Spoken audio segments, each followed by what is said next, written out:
Salut à vous toutes et à vous tous. Dans cette nouvelle vidéo, on va voir la commande rectangle. La commande rectangle est une commande très importante dans AutoCAD du moment qu'elle est une commande complexe. Je m'explique pourquoi ce terme, parce que pour faire un rectangle, on peut faire 4 fois une ligne ou avec une multisegmentation de polygone. Par contre, pour la commande rectangle, avec 2 clics, on peut faire ce que peut faire une commande ligne avec 4 clics. Donc, toujours comme préambule, au préalable, il faut savoir que le rectangle est caractérisé géométriquement par un point de départ et un point d'arrivée. Donc ça, c'est pour le définir. Donc, je peux avoir ces coordonnées à ce niveau-là, ainsi que les autres coordonnées à ce niveau-là. Et je peux définir mon rectangle. Le point de départ et le point d'arrivée peuvent être de l'autre côté, donc à ce niveau-là jusqu'à ce niveau-là. Deuxième des choses, si on n'a pas les coordonnées pour définir le point de départ et le point d'arrivée, il faut avoir une largeur et une longueur. Ça va aussi nous permettre de définir notre rectangle. Un dernier point qui est aussi important, donc si dans le cas où on n'a pas de coordonnées de départ et d'arrivée, et on n'a pas de largeur et longueur, on peut avoir une surface avec un seul côté de notre rectangle, que ce soit en largeur ou en longueur. Avec une surface, ça va nous permettre donc de produire ou de dessiner notre rectangle. Dès qu'on fait une sélection maintenant de notre rectangle, les caractéristiques géométriques vont s'afficher sur la boîte de dialogue propriétaire. Donc, ce qui nous intéresse le plus, c'est area et longueur. Je m'explique. On a ici 15 unités carrées. Donc, ça veut dire quoi? On a 15, donc ça veut dire que 1, 2, 3, 4, 5, multiplié par 1, 2, 3, donc on a 15, à titre d'exemple, si c'est des mètres, donc c'est 15 mètres carrés. La longueur, donc c'est le périmètre. On peut aller mesurer, donc on a 5, plus 3, ça fait 8, 2 fois 8, ça nous donne un 16. Comme on a vu tout à l'heure, on a ce qu'on appelle les poignées de sélection. Donc ces poignées-là, je peux, avec un simple clic, ici, je peux étirer mon rectangle. Donc, à vous de voir, il faut toujours activer la commande auto. Donc, je viens là, je vais l'étirer jusqu'à ici. Regardez que la surface et la longueur ont changé. Donc, ça, c'est dans le cas où je le change avec ces côtés. Et maintenant, avec le petit le point de sélection ici, quand je clique, je peux aller déplacer jusqu'à là et créer ce qu'on appelle un trapèze. Donc, on verra tout ça dans les prochains détails. Donc, intéressons-nous encore plus à ces poignées de sélection. Une fois que je survole, regardez n'importe quelle poignée, encore une fois, regardez. Donc, vous voyez le 6 et le 5, ça c'est ce qu'on appelle des cotations temporaires. Donc, je survole une deuxième ici, je n'ai pas ces coordonnées-là.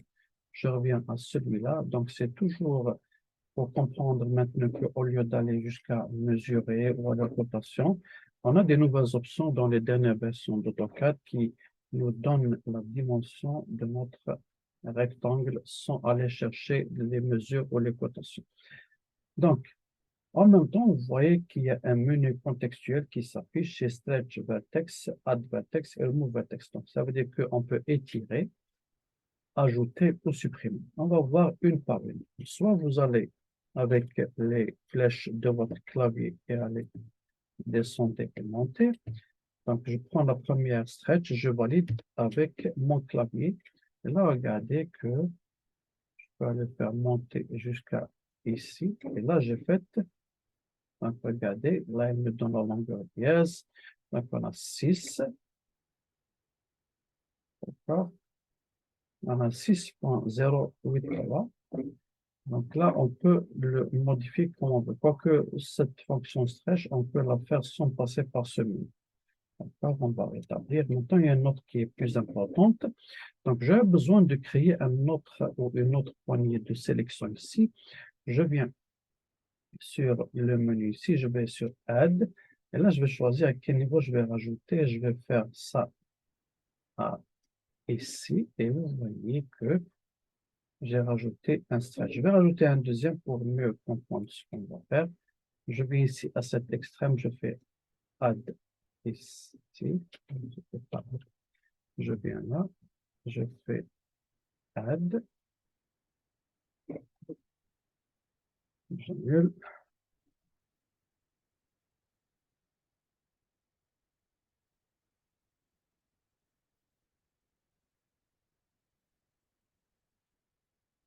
Je clique, je fais Add. Voilà. Je clique, je fais un autre Add. Rappelez-vous, je suis toujours dans le mode orthogonal, c'est pour ça que c'est simple de faire tout ça. Donc, une fois que j'ai obtenu tout ça, regardez comment je peux manipuler mon rectangle. Donc là, il devient plus maniable. Je viens de là à là, je peux faire cette forme. Je viens d'ici à là, je peux faire cette forme. Donc ça va être intéressant dans le cas où on veut créer une forme assez complexe comme des toitures ou une pièce mécanique ou métallique. Et en même temps, je peux venir ici, aller jusqu'à la perpendiculaire et j'ai créé cette forme. Donc, ayez en tête cette option, ça va vous aider dans la création de pièces complexes. Maintenant, je vais faire un CTRL Z. Maintenant, vous voyez, quand je sélectionne, j'ai plusieurs vertex ici. Dès que je survole, je fais Remove. Je viens sur celui-là, je fais Remove. Je viens ici, je fais Remove. Et là, j'ai rétabli toutes les vertex que j'avais faites auparavant. Autre point très important sur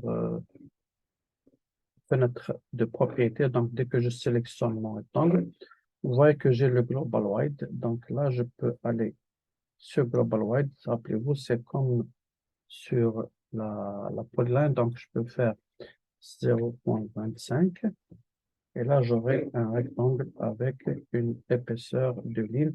C'est intéressant quand il faut faire par exemple un sous-sol avec un mur qui a une épaisseur de 25 cm, donc n'ayez pas crainte, ça va être imprimé à la valeur qu'il faut. Donc au lieu d'aller chercher la commande rectangle et aller faire décaler, on peut littéralement choisir notre rectangle et aller lui donner l'épaisseur qu'il faut et éviter aussi en même temps de faire des hachures. On a une dernière option très intéressante qui va jumeler deux commandes en une seule. Au lieu d'aller dessiner un rectangle orthogonal et aller lui donner une rotation avec un angle, on va sur rectangle, on va cliquer sur un premier point, on va lui dire ici rotation, donc on clique ici.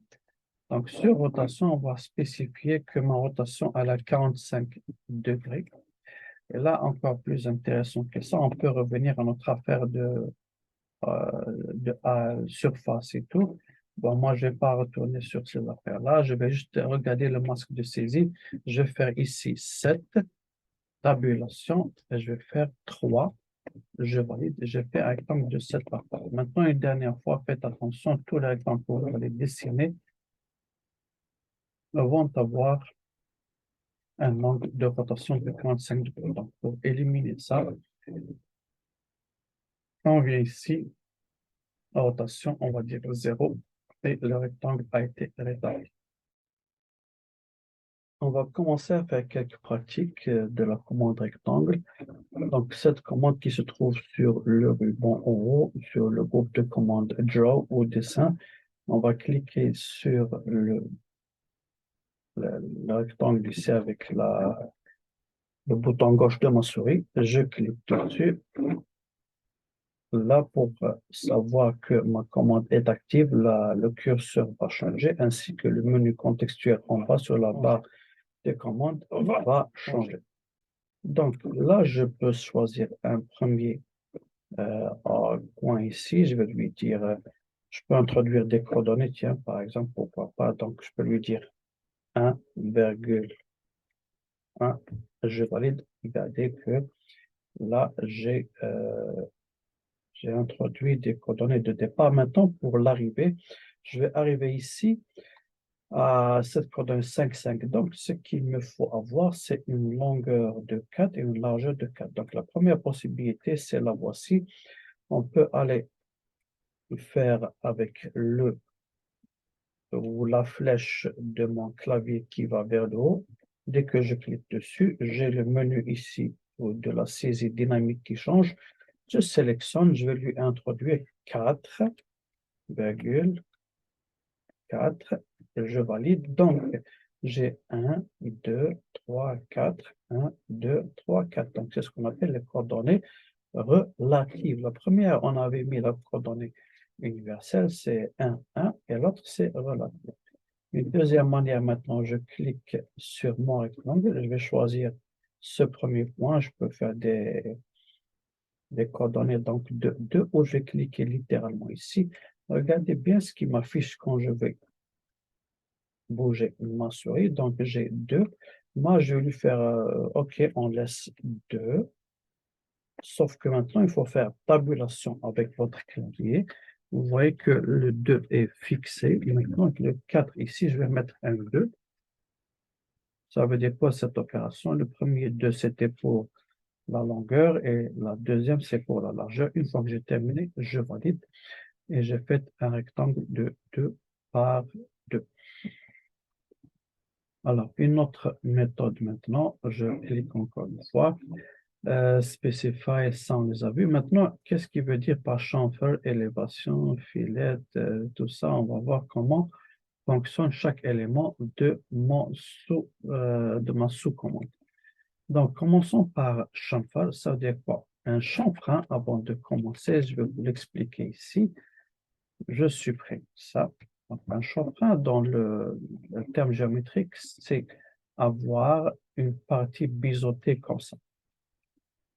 Là, je peux venir enlever cette partie et cette partie-là. Et là, j'ai regardé, j'ai un chanfrein. Maintenant, le chanfrein, il est caractérisé par 2 dimensions. Il y a cette dimension sur le premier axe et l'autre dimension sur cet axe ici. Donc, si on donne 1 et 1, il va nous faire une forme comme ça. On va faire tout de suite. Donc, rectangle, chanfrein. Là, il va me demander de spécifier la distance du premier chanfrein. Je vais lui dire 1 et je valide avec entrée. Il me demande la deuxième valeur. Je fais 1 et je fais entrée. Je viens ici, je vais cliquer sur ce point-là. Regardez, quand le rectangle est moins de 1, on ne voit rien. Dès que je dépasse la valeur qui peut me... Voilà, donc 1 plus 1. Donc, dès que je dépasse le 2 ici, ça commence à apparaître. Je viens, je clique ici.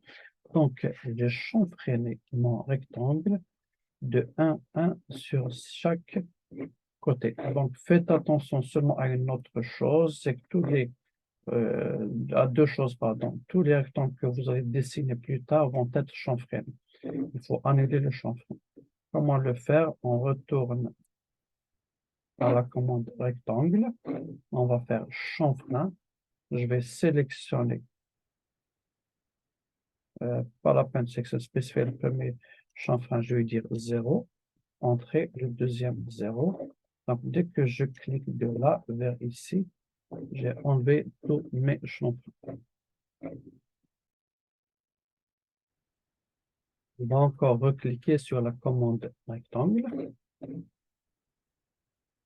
Donc, élévation, c'est pour plus tard. Filet. Maintenant, le filet, on va voir son principe, c'est quoi avant de le commencer. Donc, j'ai à titre d'exemple un rectangle de là à là.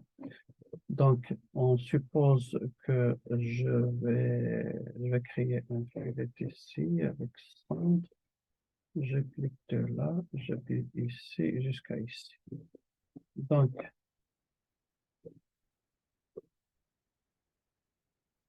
un filet, c'est de faire c'est de rendre les angles de mon rectangle. Je vais créer un arrondi ici. C'est ça, filet, ou le raccord. Donc, je vais annuler CTRL-Z, ce que je viens de faire. Je vais aller à rectangle maintenant et je vais faire fillet.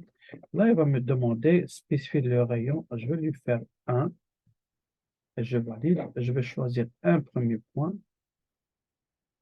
Dès que je déploie là, regardez, quand je fais 2, eh bien, bizarrement, il me donne un 5. Pourquoi? Parce que j'ai un premier rapport de 1, un deuxième, un 3. Initialement, ça, c'est un rectangle, mais comme je fais des raccords dans chaque angle ici de 1, il me donne un rectangle. Donc, si je continue là, je clique, tous mes rectangles vont être avec des raccords. D'accord. Donc, je peux, juste pour finir, je vais ici, fillet, je vais lui dire 25. Je vais cliquer sur un premier point et je vais sur un deuxième point. Maintenant, pour avoir un cercle comme le premier, l'idée maintenant serait d'avoir 25.25.25. Donc, il faut avoir un demi par un demi. Donc là, on est sur de là à là, c'est un demi par un demi, ça nous donne un cercle. Mais le reste aura des rayons ici, 2.25.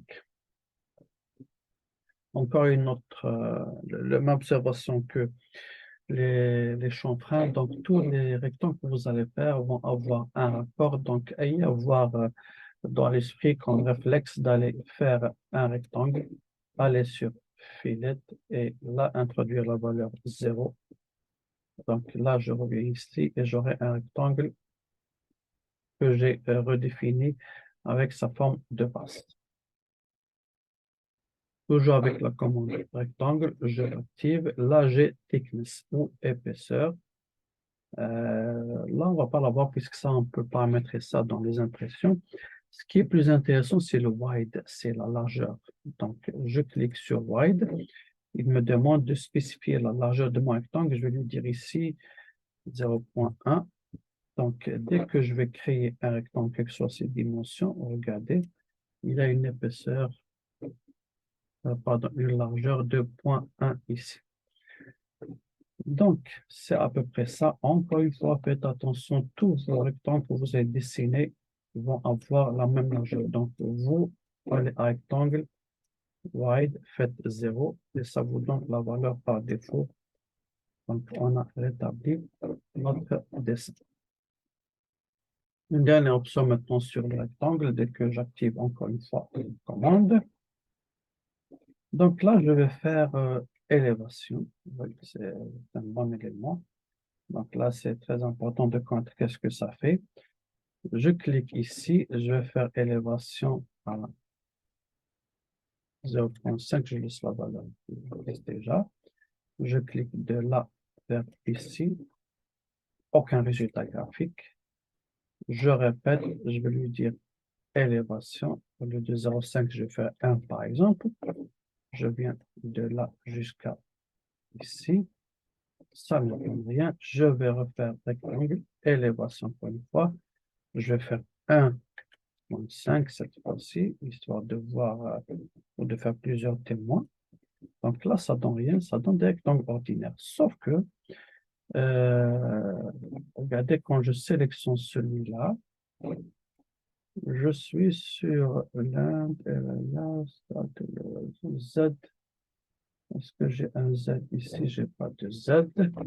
Pour celui-là, dès que je sélectionne, c'est pas grave. Quand je sélectionne celui-là, regardez, il y a un élévation 0,5. Quand je sélectionne celui-là, élévation 0. Regardez. Donc là, élévation. Comment pourrait-on comprendre ce qui est arrivé? Donc, c'est un peu, c'est pas vraiment le contexte du cours. Là, on est dans notre 2D, mais on va juste faire un préambule sur la 3D. On va ici changer le mode visuel. Je clique sur ce côté-là et je vais cliquer sur une vue frontale. Donc, regardez mes 3 rectangles. Le premier, il est à une élévation de 0,5, 1, 1,5. Donc, c'est ça ce qu'on appelle l'élévation. Quand je me retourne comme ça, je fais des petites rotations. Donc, c'est juste l'élévation, c'est le Z.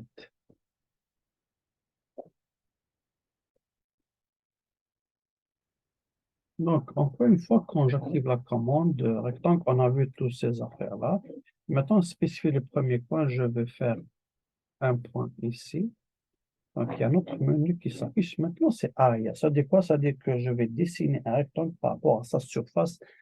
Comment ça se passe? Je clique sur Aria. Il me demande, alors, Aria, donnez la surface de votre rectangle. Je vais lui dire 9 mètres carrés. OK, maintenant, très important, calculate rectangle dimension based.